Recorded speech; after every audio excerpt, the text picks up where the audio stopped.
कृतिका। गुरुदेव के चरणों में बारंबार नमस्तो नमस्तो। गुरुदेव एलोपैथिक डॉक्टर, आयुर्वेदिक डॉक्टर प्राय बताते हैं कि खाना खाने के बीच में पानी नहीं पीना चाहिए, 1 घंटे 2 घंटे बाद पीना चाहिए, लेकिन हम लोग तो आपको देखते हैं एक बार में सब लेते हैं, तो वो कहाँ तक सत्य है? देखिए, बहुत सारी बातें आयुर्वेद की अपेक्षा सच हैं, लेकिन मुनियों पर लागू नहीं होती। आप देखना, ज्यादातर महाराजों गैस्ट्रिक की प्रॉब्लम रहती है। चिल्लक जी, गैस्ट्रिक की प्रॉब्लम रहती है, व्रतियों को भी गैस्ट्रिक की प्रॉब्लम रहती है। क्यों रहती है? कारण सिर्फ एक है, पानी। भोजन के कुछ देर पश्चात जल का सेवन करना चाहिए, आयुर्वेद कहता है, लेकिन मुनियों के ऊपर लागू नहीं होता। मुनियों के ऊपर क्यों नहीं लागू होता? क्योंकि उनकी चर्या वैसी है। अब हम लोग उसको एडजस्ट कर लेते हैं और शरीर इसी प्रकार से ढल चुका है। नरेश जी, शरीर एक यंत्र है और यंत्र जो काम करता है वो यंत्र अपने हिसाब से काम करता है, जैसा हम चलाना चाहें। अगर आप जैसा चलाओगे यंत्र वैसा करेगा। जब भीलवाड़ा चातुर्मास था तो सुभाष जी ने 3 उपवास किए थे। बीपी की गोली, दुनिया भर की गोली, पत्नी बोली ऐसा नहीं करना वैसा नहीं करना। अरे मैंने कहा तुम्हें कुछ नहीं होगा, और कुछ होगा तो दीक्षा हम दे देंगे, अच्छी समाधि कराएंगे। बढ़िया उपवास हुए, लेकिन फिर वापस जाके वही ठंडे पड़ गए। यंत्र है, उसको चलाना सीखें। आयुर्वेद अपनी जगह सही है और दिगंबर मुनि की चर्या अपनी जगह सही है। वो इसीलिए है क्योंकि दिगंबर मुनि की चर्या स्वयं में एक चमत्कार है। अगली जिज्ञासा के लिए तैयार रहेंगे डॉक्टर अक्षय जी जैन। हेलो, तीनों गुरुवार के चरणों में बारंबार नमस्तु। आदित्य शरणम परिवार की तरफ से बार बार नमस्तु नमस्तु नमस्तु।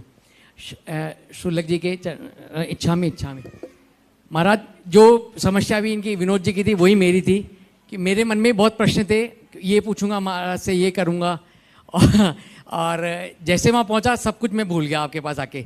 अब मेरा बस यही क्वेश्चन रह गया कि गुरु क्यों जरूरी होते हैं जीवन में? क्योंकि मैंने अभी तक गुरु बनाए नहीं थे, मतलब जाता सभी महाराजों के पास था लेकिन एक गुरु नहीं बनाए थे। गुरु क्यों जरूरी होता है? क्या क्या क्यों जरूरी होता है गुरु? बहुत अच्छी बात विनीत जी। सबसे पहली बात कहता हूँ कि जीवन में गुरु बनाना, उनकी सेवा करना, उन पर श्रद्धा रखना, समर्पण करना, लेकिन अपने गुरु के साथ बाकी किसी गुरु की कभी, आपके गुरु के कारण बाकी किसी गुरु की कभी अभिनय नहीं करना। हमारे लिए सभी गुरु पूज्य हैं, लेकिन हम अपनी बात किन से रखें, हम अपने जीवन को उन्नत बनाने के लिए किन से सलाह लें, इसलिए गुरु जरूरी है। अब जो गुरु क्यों जरूरी है, यहाँ बहुत सारे ऐसे लोग बैठे हैं जिन्होंने गुरु बनाए हैं और शायद उसके उस दिन के बाद से उनकी जिंदगी में बड़े बड़े परिवर्तन आए। शशम बैठा है क्या? खड़े हो जाओ जरा भाई। अगर मैं भोपाल में इसको ले जाऊं तो कोई नहीं पहचाने इसको, इसके पड़ोसी भी नहीं पहचाने कहो इसको कि कौन है ये, लेकिन इसने गुरु बनाया हमको। और जिस दिन से गुरु बनाया है, मैं अपने मुख से नहीं कहूंगा, लेकिन उसके जो भी काम होते हैं नाम लेने से पूरे हो जाते हैं।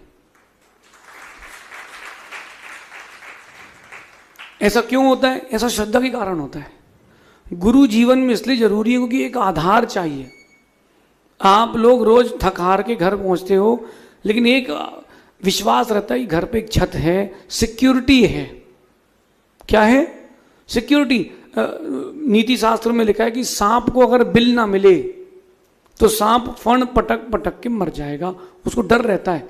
आप एक कमरे में सांप को बंद करके छोड़ दो, कांच लगा दो सब ओर से, वो सांप जमीन में फण पटकेगा और पटक पटक के मर जाएगा, उसको डर रहता कहीं ये मार ना दे।